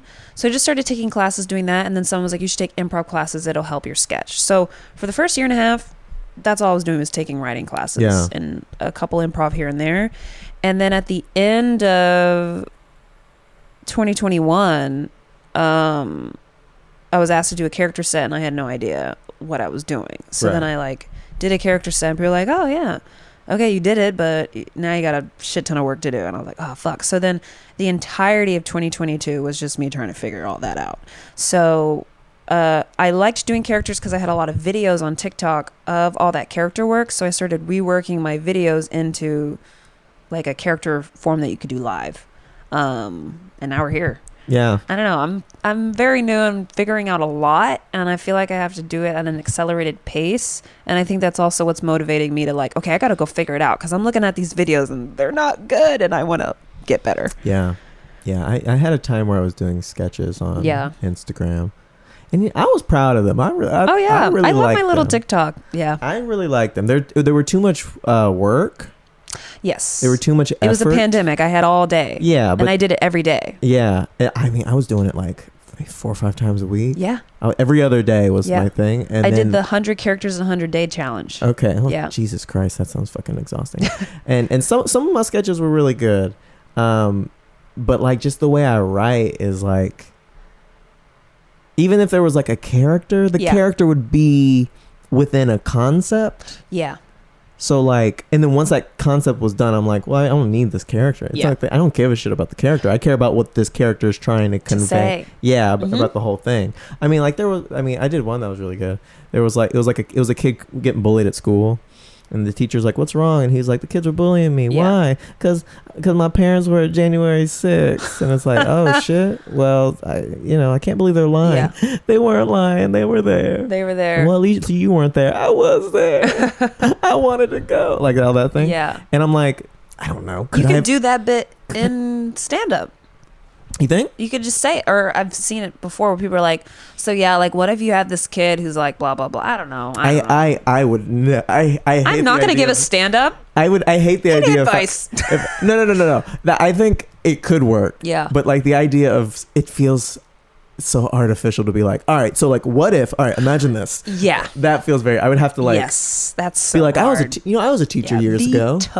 Which I was. Oh, fun. Yeah, I love teaching. I used to work with kids a little bit. Not an actual teacher, like an after school. Yeah. Even I was like a after school teacher sub, so I was very far away from actually teaching any kids. I used to physics tutor, and then I was a dance teacher while I was in a company, and then now I teach improv. But like everything I've learned through all that, like still is in the teaching. Yeah. So how has the people pleasing impacted your relationships? Ooh. It's more so that I've had really deep conversations with my best friends and being like, do I do this with you? And let me know. And I would love to work on this more. They're like, no, Sid, like through the years, and especially with comedy almost forces you, especially improv, it forces you to be yourself. There's no time to put on a mask. There's no time to like, oh, how are people perceiving me? It's like, you're in an improv scene, go. So I think the act of comedy, all you have to work with is yourself. In that moment, that day, how you're feeling. So that type of work, the acting class I'm in, all of those walls are really coming down. So I think it's naturally happening. But now I'm at the point now where I'm reading this book about recovering people pleasing, but also I'm still not able to tell people conflict. Yeah. So I want to get there. I'm just not there yet. It's like my body shakes. It's debilitating to even think about it. Do you want to do a role play?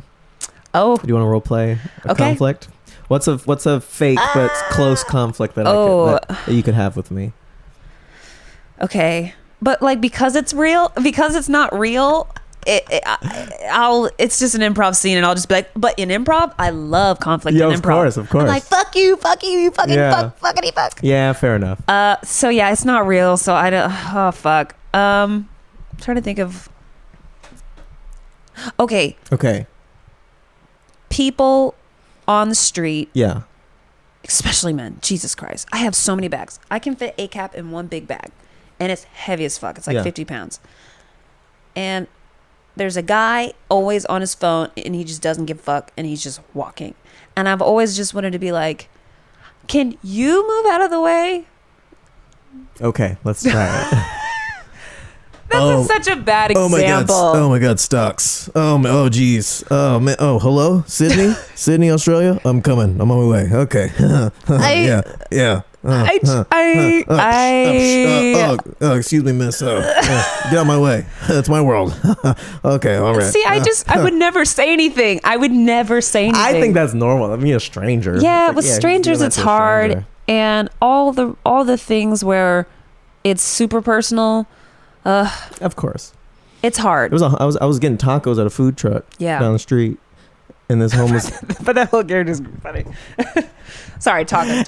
And I was getting tacos, and this homeless guy comes. It's like right. It was it's like a little homeless corner, Mm-hmm. And this homeless guy comes. Hey, you got any?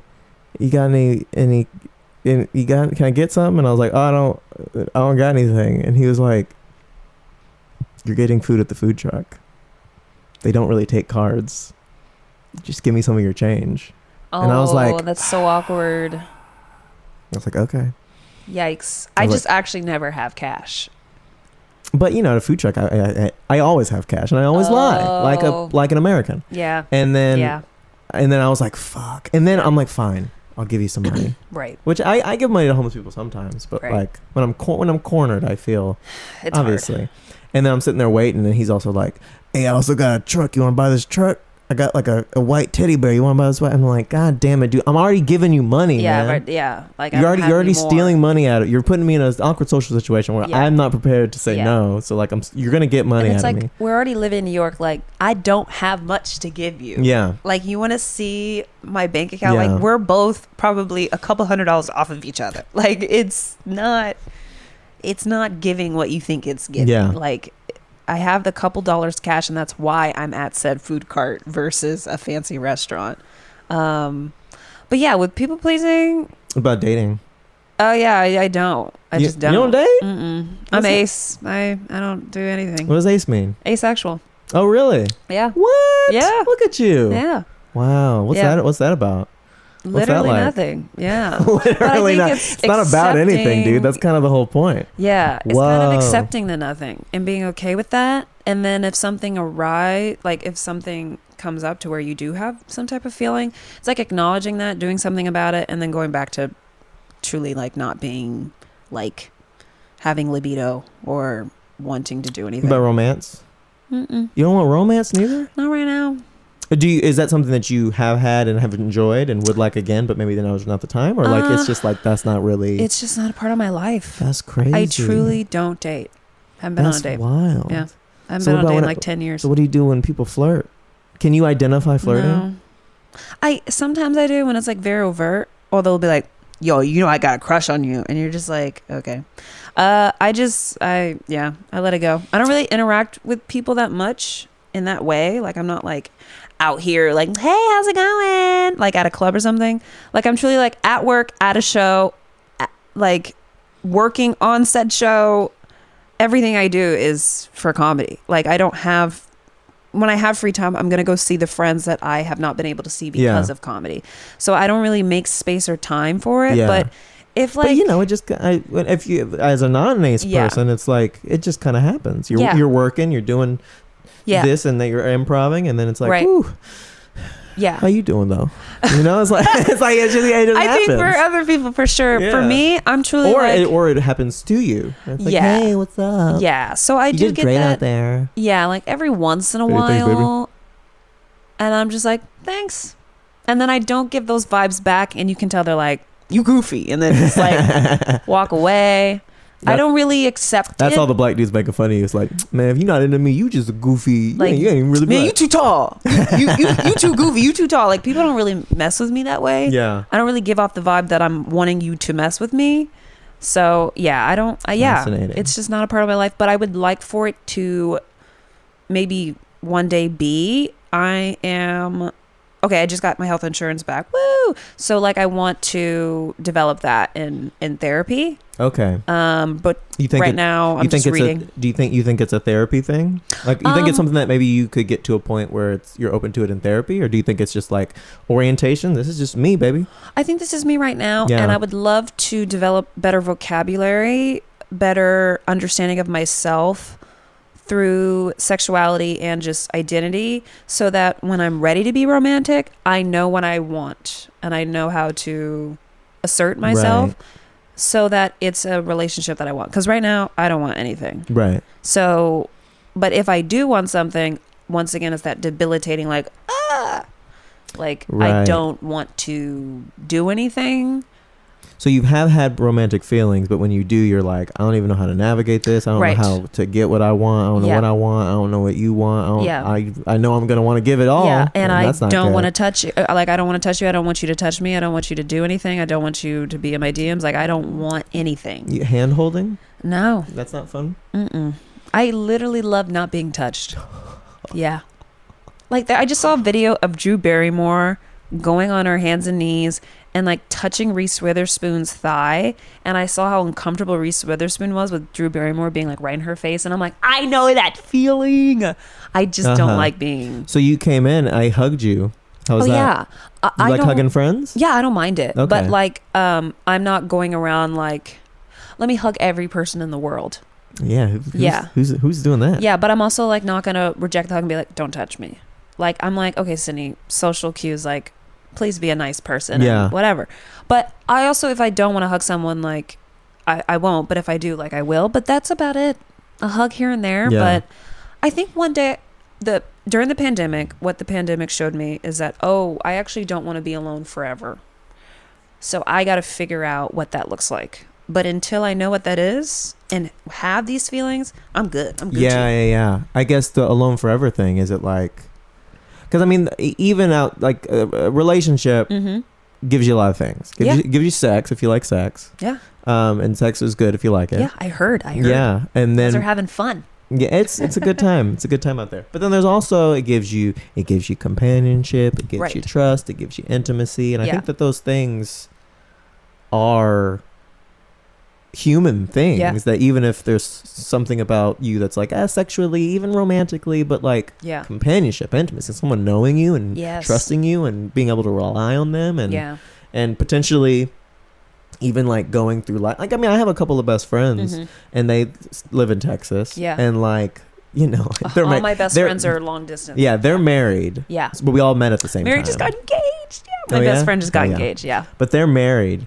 Hank and Stephanie. Hank's been on the podcast, and like, we're not fucking, obviously, because they're married and I'm the guy.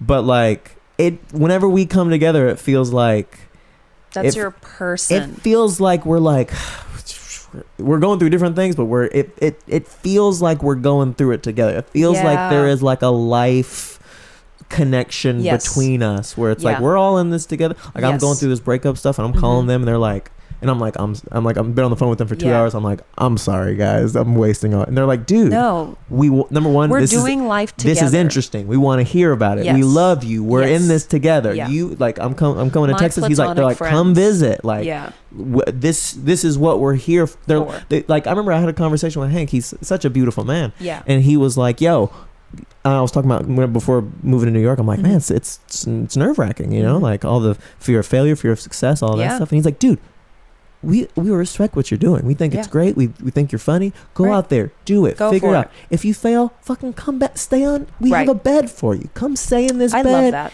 Get fucking covered. Just knowing you can fail and there's something there for you makes you want to launch off more. Yeah. And of course, my parents are like that too. But you know, to have like peers be like, dude.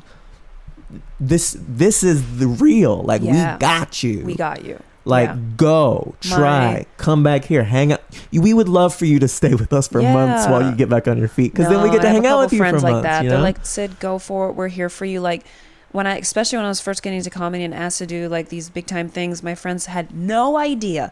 Like, I didn't have anyone to look at my character set, and they're like, okay, yeah, your posture looks great. Like, my dance buddies were just like, we don't know how to help you, but we're so here for you. Go for it, girl. They didn't think I was stupid. They didn't think I was crazy. They're like, go take those classes, go figure it out. But like, my platonic friends mean so much to me. Yeah. Because especially since I don't have that romantic, I'm not looking for that right now.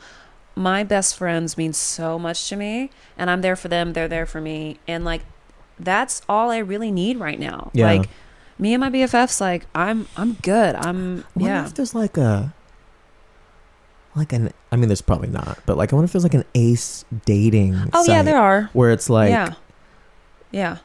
Or you can even change it to where it'll say sexual, blah, blah. I hate dating apps. I don't like interacting with people who want things sexually. I just don't. I don't like interacting. I don't even necessarily like texting the opposite sex in a way that like feels flirtatious, it just gives me the ick. All of it gives me the ick. I don't, and also I'm not going to communicate with someone just to communicate. I think that is empty, and I'm not looking for that attention. So I don't want to waste your time if I don't need anything from you. I don't think that that's fair. So I would rather just remove myself from the situation and figure out what I want, because I don't need anything. I don't want anything. And you might want something from me and I'm not able to give it to you, whether you're ace or not. I just, I'm not on dating apps. I'm not dating. I don't want to. I'm truly good. People are like, I don't believe you. I don't believe you. And I'm like, okay, whatever. It's right there with the black thing. Y'all can believe whatever you want. But you haven't been with me yet, you know? You haven't. Right. And it's like, guys? That's the last thing I would ever want is to be with that person. Like, I'm good. I feel good. And I still have a lot of healing and therapy and trauma to get through and all of that, but I'm not asexual because of that. I'm just trying to figure out all of that to best communicate with people moving forward, because I think I would love to unravel, become more Sydney more and more. And then I think in becoming more unapologetically myself, I'll figure out what my needs and wants are. Because a big thing with people pleasing is that you never define what your wants and needs are, because you're so concerned with the needs and wants of everyone else that you are disconnected from what you want. So when you don't connect with your wants and needs, you don't create belief systems, which then creates desire and then sexual desire. So when you don't connect with that, it's harder for your mind and your body to connect and figure out, what do I want, if you're always worried about everybody else.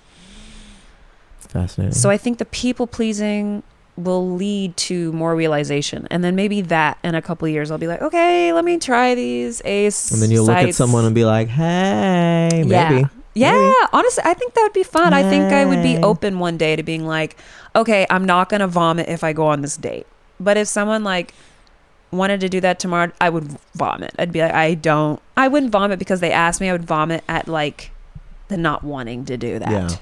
Ugh. Interesting. I would much rather go with my friends and like have a glass of wine and have a great evening than like date. You guys are true warriors. Yeah. I'm watching y'all out there and I'm like, we're very horny. It is fascinating what y'all do. It is. We're very horny. Because I'm the person that people call a bit, girl, so this date, I'm like, tell me everything, because I live vicariously through everybody. And I see things very matter of fact because I don't have those feelings. Right. But it is, wow. I'm like, wait, so you went to Bushwick and then you went here and then you went there for the dick? Wow. Yeah, we're very horny. Dang. And then I'm like, man, I'm ace, because I would not do that shit. Yeah.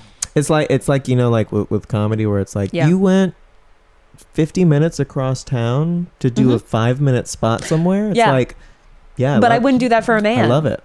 Yeah. And it's like, or anyone. We love the dick. Yeah. We love the pussy. Yeah. Comedy is my relationship. Truly. Yeah. I give it all my money, time, and energy. Yeah. Yeah. Oh, hell yeah. Yeah. Well, let's wrap up. Oh, yeah.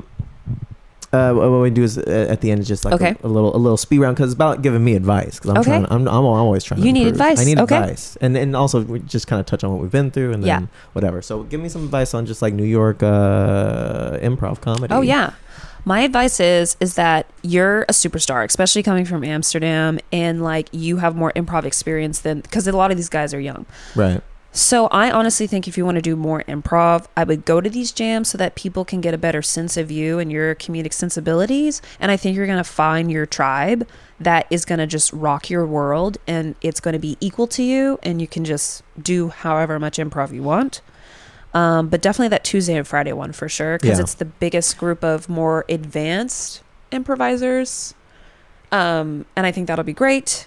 Other things, it sucks. It's just getting out there more. Same with open mics, with stand-up jams, with improv. Yeah, that's my advice for improv. Oh yeah. Advice on being black. Oh fuck. I think just like ACAP, it's like being black and being yourself is a protest. As in, like, whatever idea you have of yourself being black or what other people think is your black, fuck all of it. You're just Tyler. And that inherently is black. Like, you being yourself is the protest, and that in itself is being black. Being black in America is being so undeniably yourself in these horrible circumstances. Yeah. Yeah. I kind of think of it as like, it's like, what does it mean to be black? I'm like, I boiled it down to like, it means having to ask the question. Yeah. And wrestle with it. Yeah. And whatever answer you come to is fine. Right. But the fact that you have to ask it, like, welcome to the club. Welcome to the club. And just existing. You existing is black. Yeah. Yeah. And carrying on that legacy of what we've, what our ancestors have been through, what we've been through. Like, yeah. Drinking my kombucha, I drank it black. There you go. And that is black and very light skinned. I'm kidding. No, I mean, listen, I'm done fighting. I'm like, yeah, it is. Honestly, I am overly emotional. I am. Yeah. I am. It is. It's true. Yeah. I like talking about him. Yeah. I like Drake because he's always like, and I'm like, thank you. Finally, someone's saying it. Someone with some bars and some heart. I love it. Yeah. Advice on what else are we talking about? J. Cole. Yeah. It's advice on J. Cole. Men hate J. Cole. That's a different is podcast. That true? Yeah. A lot of guys are just, man, I can't get with J. Cole. But see, me and my brother, we love J. Cole. I know. It's like somebody I think it's a light skin. It's a light skin. I mean, listen, 2014. What is it? Forest Drive. That's a fucking dope album. It's a beautiful People album. People are like, I fucking hate that album. It's I mean, somebody likes him because he's fucking filling up stadiums all over the world. So I saw him. Somebody's doing it. I haven't seen him. I would like to. It's one of these things where it's like you look at these rappers who get shit. Yeah. And it's like it's always the people who are just a little outside the lane. Mm-hmm. Like for their background, like Drake, half black, light skin, talking about his feelings. Like real. He puts his heart and his sensitivity into his music, which is great. Yeah. J. Cole, like college educated, half white, talking about. It's that backpack kind of rap, talking about issues, storytelling, vulnerability in his storytelling, like Wet Dreams. Love Wet Dreams. Yeah.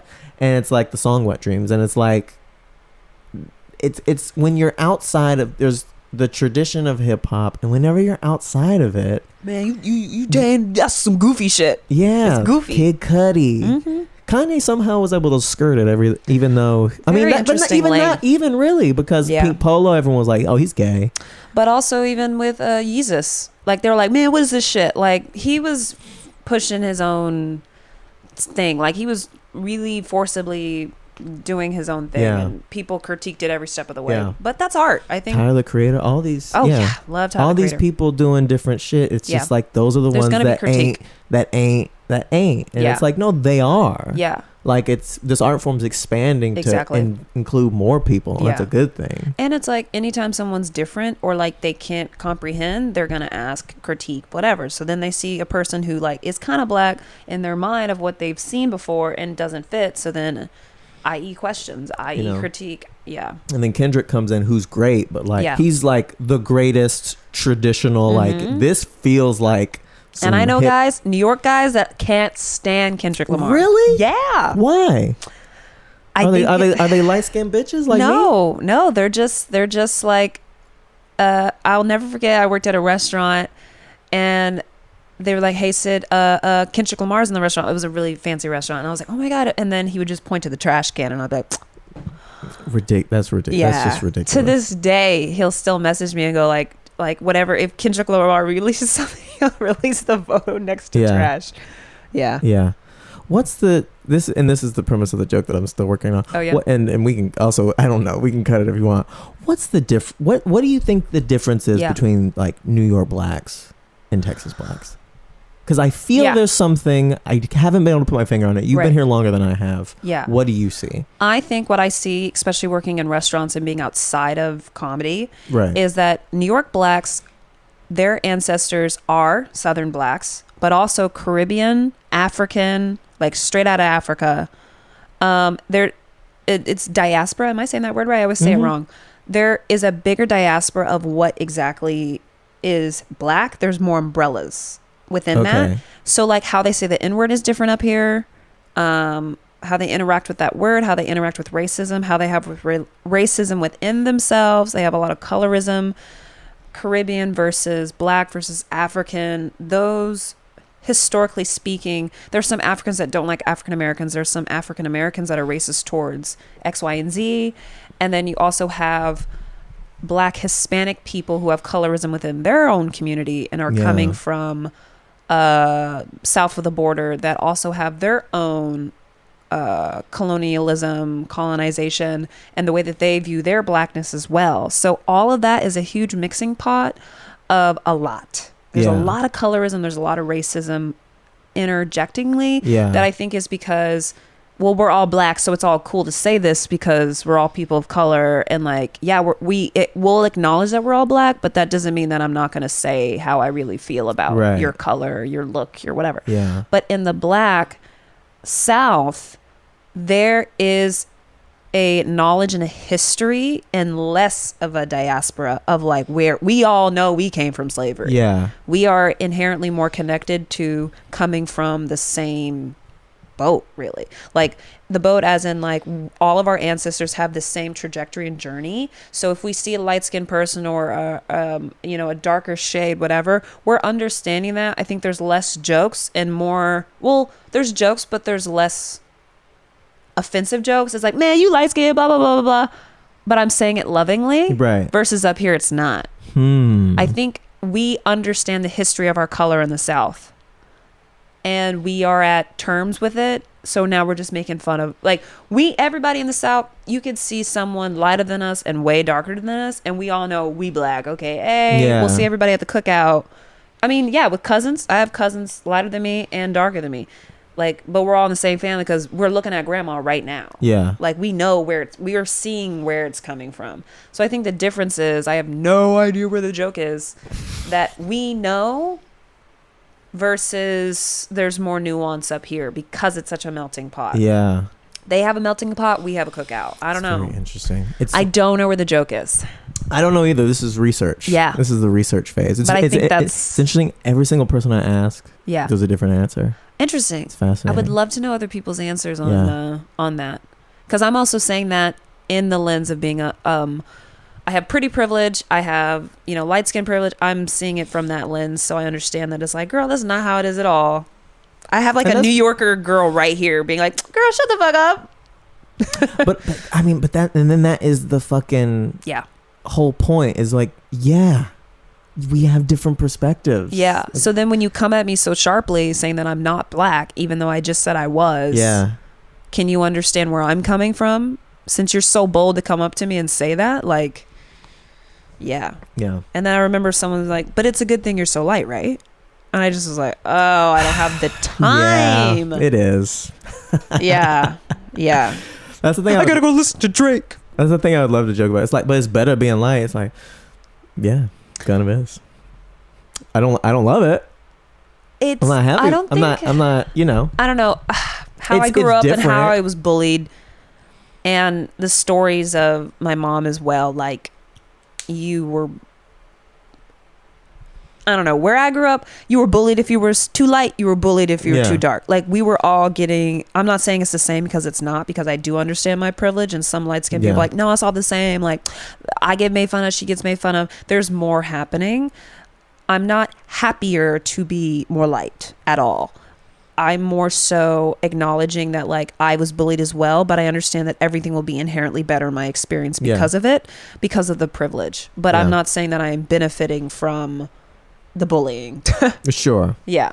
We all Black people, we gonna get our shit. Yeah. It's gonna taste different, and it's gonna feel different, and it's gonna impact your life different. Right. But we all getting shit. Yeah. And it wasn't necessarily better, but I do understand my privilege. So sorry. Yeah. I gave you such the politically correct answer to what you just said. That's what I meant when I was like, yeah.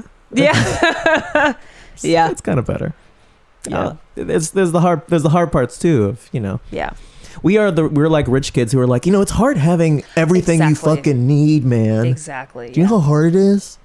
I don't have to work. Shut the fuck up. Yeah. Where do I get motivation? It's like, man, you gotta stop. Yeah.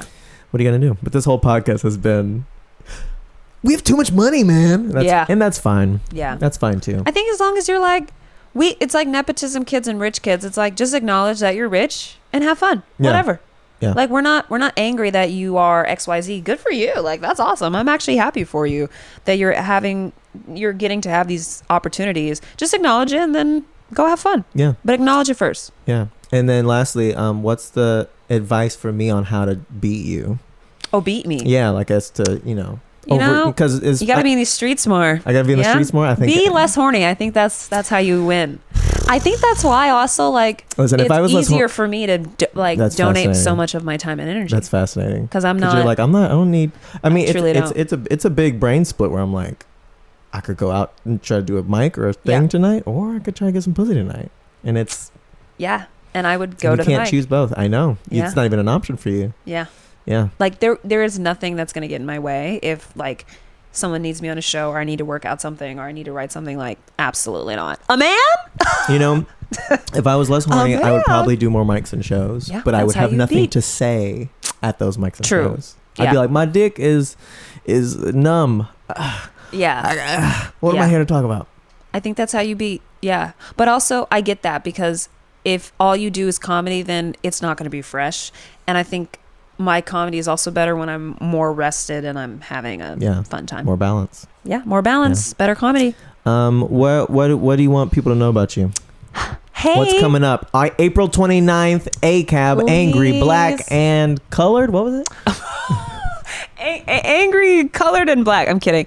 Angry, Crazy, and Black, ACAB.